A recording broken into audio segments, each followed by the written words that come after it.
Welcome to As I Live and Grieve, a podcast that tells the truth about how hard this is. We're glad you joined us today.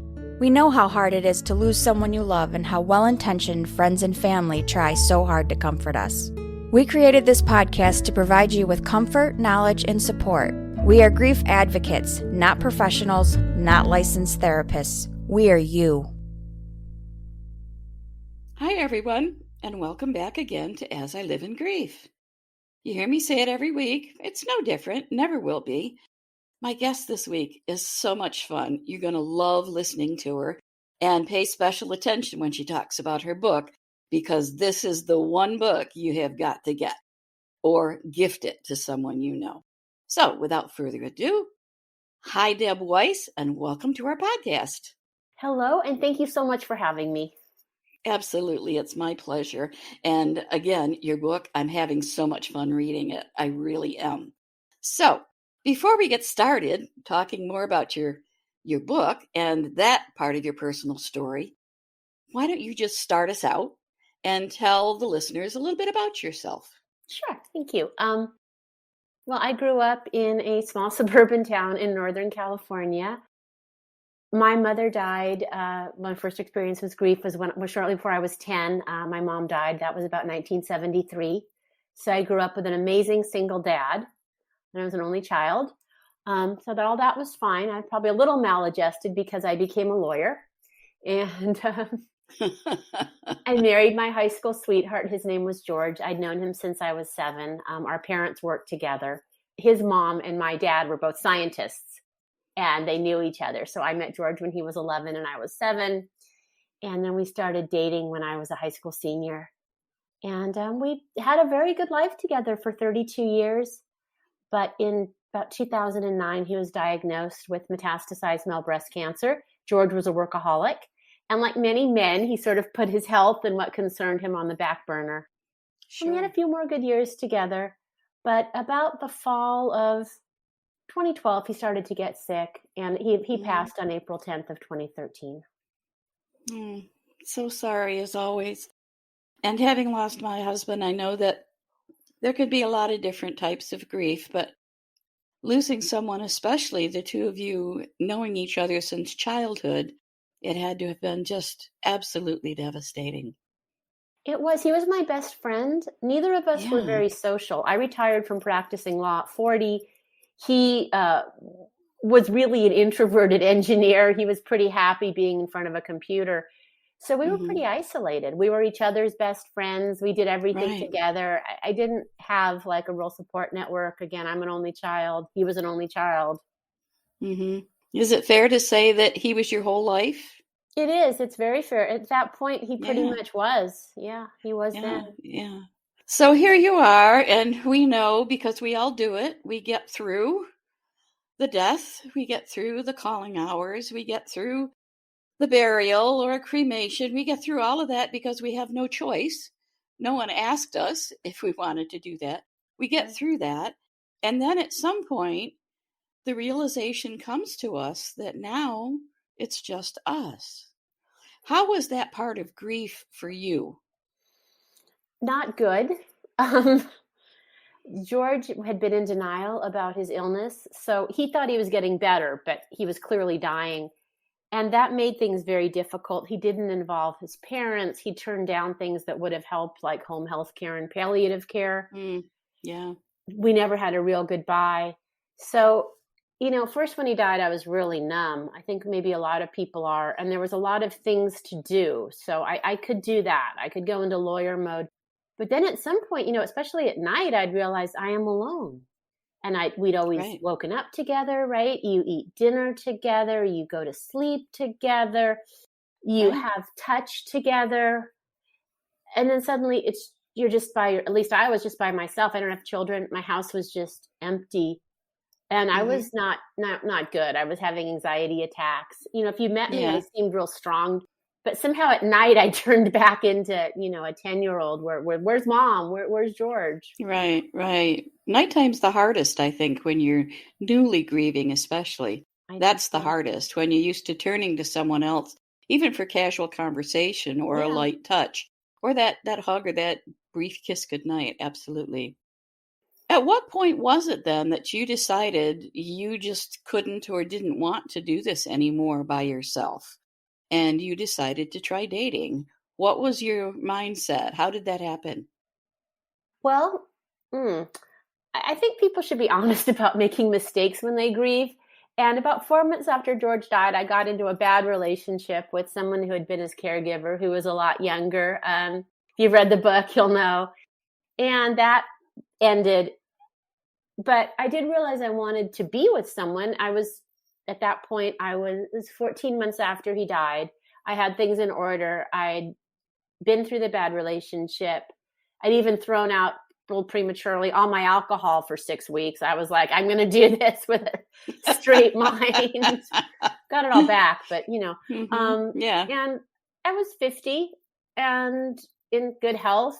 I was lonely, and I wanted to see what it was like to meet people. I'd married my high school sweetheart. I hadn't dated since I was 16. That was in 1980.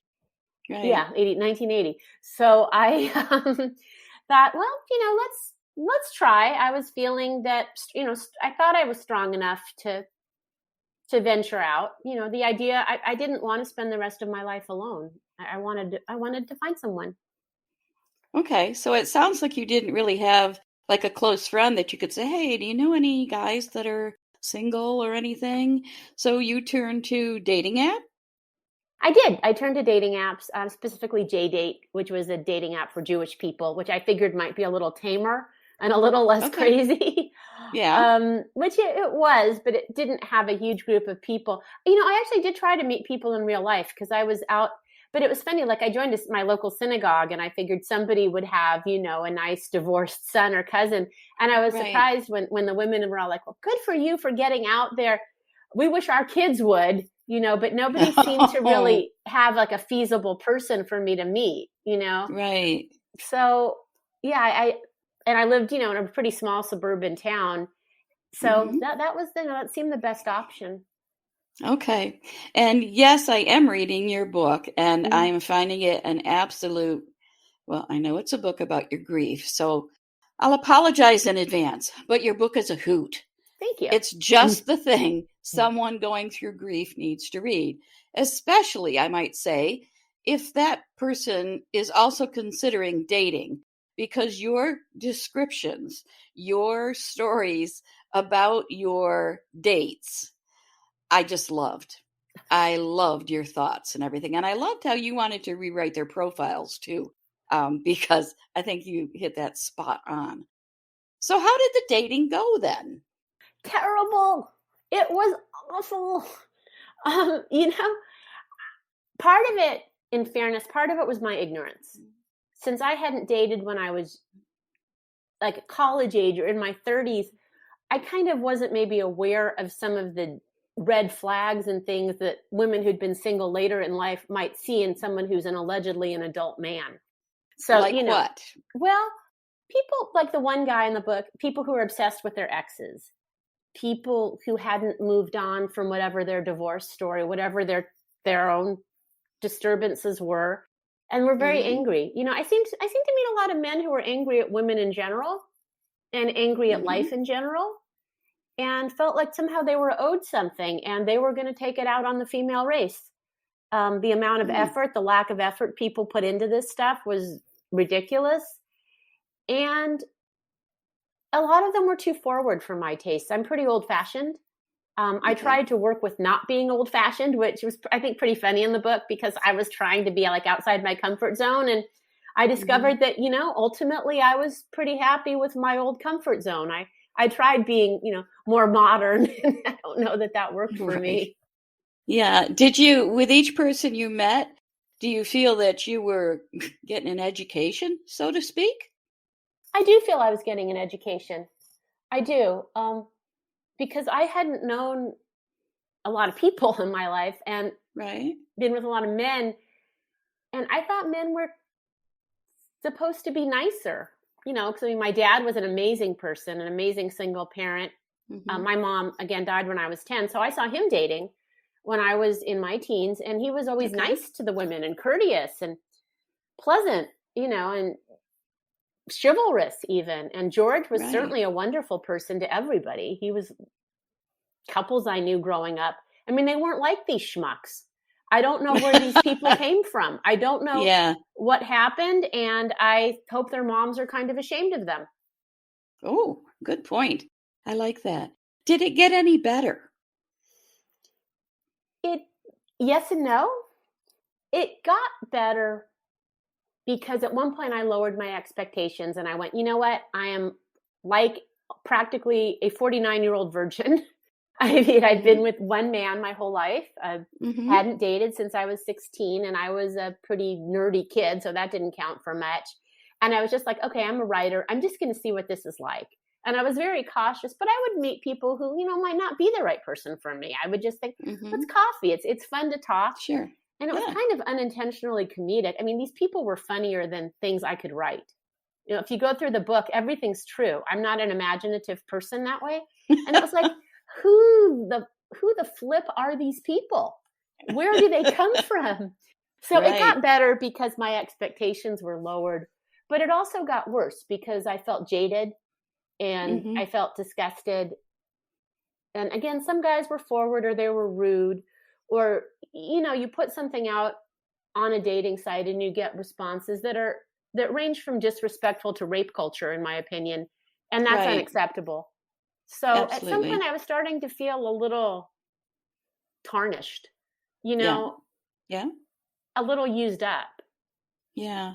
Are you still using the dating app today? Are you still dating? Well, I know. Thank you for asking. For 4.5 years, I have been with my current partner. I did find a good person. It took me 5 years. 5 years. Now, I was off sometimes, but, it 5 years. Well, I'm glad you took an occasional break because when I hear that someone has lowered their expectations, so to speak, I think we as women do that a lot. Because it's too hard and we certainly can't change someone else. So when it appears that the odds are stacked against you, yet you still would like to have an occasional cup of coffee or an occasional dinner, sometimes we do tend to lower our expectations. But did you finally meet your Mr. Right on JDate? I went through a whole bunch of other sites. Okay. JDate didn't really have enough people, and I'm more culturally Jewish. I'm not a particularly religious in that way. I just thought there might be some affinities in terms of things like overprotective parents and loving bagels. Right. But I went through a few apps and settled on OkCupid because it seemed to have more people closer to me in Northern California, more aligned with my personal beliefs. And the profiles were more detailed. Again, personally, if I'm looking for a life partner, I want someone who's taken some time to fill something out, Right. I like sunsets and surfing isn't real helpful. But ironically, I wound up with someone who had a profile like that. I was on Cupid one morning and I had a picture of myself on the site where I was wearing these tennis shoes with skulls on them. And I got an email that said, "Are those Vans with skulls on them?" I answered, "Yes, they are." He answered back, "Oh, well, those are cool. I think I'm going to get a pair." Nobody had talked about shoes before. I worried this was a foot fetishist, but he just liked shoes. He did. And He's a with fashion skulls on sense. them. And we just started, and we started texting a bit, and he was very pleasant. And yes, 4.5 years later, we moved in together last year. Oh, very nice. Very nice. I'm so happy to hear that. So at what point did you say, this has been an incredible 4 or 5 years. I have to write a book. How did that come to pass? Well, I've always loved writing. I was an English major. I became a lawyer because I wanted something employable. Right. I'd been taking a writing class at an adult education center that met once a week when George became ill, and I stopped going. I couldn't write about chemo and things. No.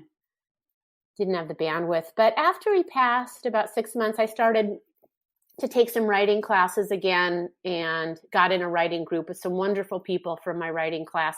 And that saved me because twice a week at this point, I had something to do that was passionate about with wonderful, lovely people who were friendly to me and inclusive. and brought me into the writing group. I remember sitting in my friend's apartment who held the group.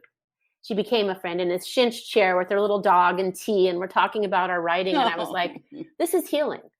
Sometimes the things that are healing for us aren't the things that are traditionally healing, but that was for me, that was healing. Dana, if you're listening to this, I love you. And from there, I got more serious. I guess I'm a little bit competitive. I started to submit things to publications, and I blogged on the Huffington Post about grief, about what it was like. Right. And submitted stuff, and then eventually went a little crazy and went back to school to get a master's of fine arts in writing. I went back to college and got a 2-year master's degree and to workshop the book. And I thought and got an editor. I just started to put things together, and I decided, let's see what happened. And then I would get more serious, and I could tell that the book wasn't at a quality level that, like what I would call a real book by a real writer. So, again, I hired an editor and I workshopped it and kept going. So it just kind of gradually happened. Well, I'm fascinated with the book. I really am. And I read, well, for every guest we have who's an author, I always read their book. Some I make it all the way through, some not quite so much, and others may just not be for me. Sure. But your book is so easy to read, I have to say. And the way you inject humor, it keeps me from sobbing, I think, because other times when you talk about your relationship with your husband, I would be sobbing because it's so tender and so loving. But then you throw in something about dating, you kind of go back and forth, and it's just absolutely hilarious. I think in personality-wise, or just, the way the words we like, I think you and I have some parallels, because it sounds exactly like something I would do. A little bit of seriousness here, and then, let's throw in something funny just to keep people from losing their minds. But your book's title is Available as Is. It is. A midlife's widow to... A midlife widow's search for love. Midlife widow's search for love. Okay, a couple of things. Available as is. Why did you pick that for a title? Well, my publisher helped with that, honestly. My book was originally called Widowland because being a widow to me felt very isolated and isolating. But apparently there is a dystopian young adult novel that's doing quite well, probably better than my book with the same name. So I had to come up with something else. And I loved Available as Is because as older singles, we're like older real estate. We're available as is, with our flaws, with our quirks, with our, probably poundage of emotional baggage. I thought it really fit what we're like as older people. We are available as is. And especially those of us who, are content to be getting older. Okay. Is that really what you thought of yourself? Was that you were as is, no room for repair? Or, kind of that, when you think about cars, buying a used car, available as is, a lot of miles, just kind of worn out. You didn't think of yourself that way. I didn't get that impression in the book. Oh, I didn't feel that way at all. Okay, good. I felt very open to change because I had lived such an insular, isolated life with my husband. I knew I had to change. Mm-hmm. I mean, I thought I was really socially awkward, so I started to go to everything. Like I had my late husband's sports car, so I joined the car club. I joined the Rotary Club. And one thing, what I discovered was people were overall very nice. It was awkward being a widow, but overall people were nice. I didn't have any social deficits in particular. I was just shy. Everything was fine. And, and I had to be open to change. And traveling by myself. My late husband hadn't wanted to travel. Well, I wasn't going to end my life without at least trying to travel, see if I liked it.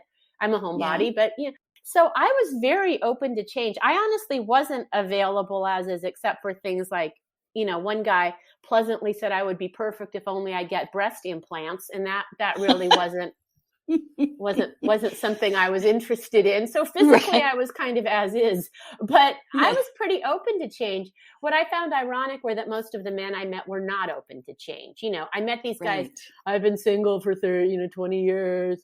I wish I'd find somebody. I'm really miserable. Hey, by the way, can you pay for your own dinner and I don't open doors? And it's like, well, you could change a little bit, right?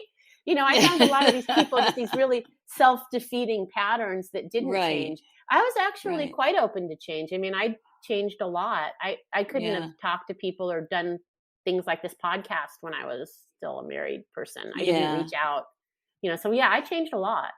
Yeah. Yeah. That was my sense, that it was almost a tongue-in-cheek title, Yeah, it is. which I appreciated very much. I also appreciated the midlife phrase, because midlife would indicate, if you were in your 50s, that, that's the middle of life.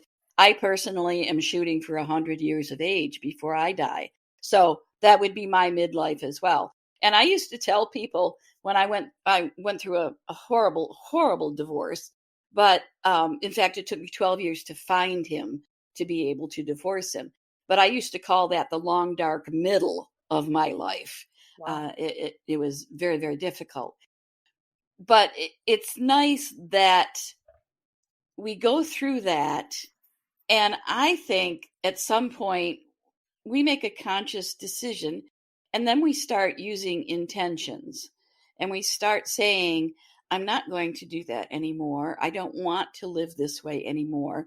And we decide that we're going to do something or some things to kind of turn it around, because enough is enough. Now, we don't think, my daughter and I, and others we've talked to and had as guests, we don't think that you ever get over grief. No, you don't. You move on. Mm-hmm. Because you have no choice again. I mean, life is going to go on with or without you. Right. So you can either be miserable, sit on your couch day after day and wail and moan and gnash your teeth and the whole thing, or you can at some point say, okay, I'm not going to do this anymore. And you can start living by intention. Would you agree that that's kind of what happened for you? Yes, it was. It was something, yes, that did happen. Yes, I was miserable at first, and I was very angry that George had died, and also for the way he put me through. His death process would have been far better if he wasn't in denial. And Right. I had to forgive him, because it was a mental breakdown, I believe. Absolutely. He never meant to hurt me. I mean, that's pretty clear in the book. No. I had to forgive myself for being angry from that process. And I had to look back that most of my marriage, unlike a lot of people, I'm very lucky, it was very loving and supportive and nurturing. And I had to look at that and say, okay, you can be miserable or you can be not, but that's your choice. I do a lot of yoga, which is very big on intention. You sign up for class, you intend to go. And I had to kind of intend not to be bitter and ultimately to have some measure of gratitude. I find that I'm rhyming. I hate that, a platitude, because, you're grieving and people go, well, you should be grateful for the time you had. You should be grateful you're still alive. And it's like, you don't know. Yeah. But I had to kind of say, look, I had enough resources that I could look into traveling. I had my home. Right. I could do things. I was healthy. I had to say, okay, you can be really unhappy for the rest of your life, or you can look for joy. I mean, I'm very lucky I didn't have to go back to looking for insurance coverage to keep my house. There you go. I was an insurance coverage lawyer. So Okay. I had to look at things of saying, you have agency. Right. It isn't like something that just happened to you. You have to have intention to find joy and to be grateful that you have the opportunity to do that. Exactly. So, do you miss your husband? Good question. Sometimes still. Not terribly often, because he was a workaholic and he loved the computer. And I discovered later that the things he loved to do, I don't so much. He drove all over the the San Francisco Bay Area, getting these complicated ingredients and making these amazing meals. And I'm not that into it. That's not something, but I miss his spirit. I miss his heart. I love him dearly. What helps me not to miss him, I'm going to cry, is my new partner and I are both friends with him. Oh, he's an absent friend to us. I know that sounds like a twisty thing, but Randall, my current partner, he loves George too. We have a lot of things from my old home and our marriage. Not everything. I got rid of a ton, but things in our home. We'll go out to celebrate his birthday and get an ice cream sundae because George loved a good ice cream sundae. We talk about him. So when I miss him, I can talk about him. So I feel a little bit that the memories, I don't feel a ghost, although I have had a few ghostly experiences, which is weird because I'm not a believer in that way. But right. I feel like the good parts are still with us in some ways. Well, I loved your story before, but now I'm in love with you in your new life as well. Oh, thank you. That for me was the missing puzzle piece. Not so much that Randall was also a friend and knew George, but the fact that you're able to talk about George when you need to. You're able to celebrate him when you need to. That for me denotes a wonderful relationship. It really does. And Randall I'm never knew George. George okay. He didn't know him. They never met. George died in 2013, and I met Randall in 2018. I met him, I think, but he's come to know him. He's come to know him, and he's been accepting.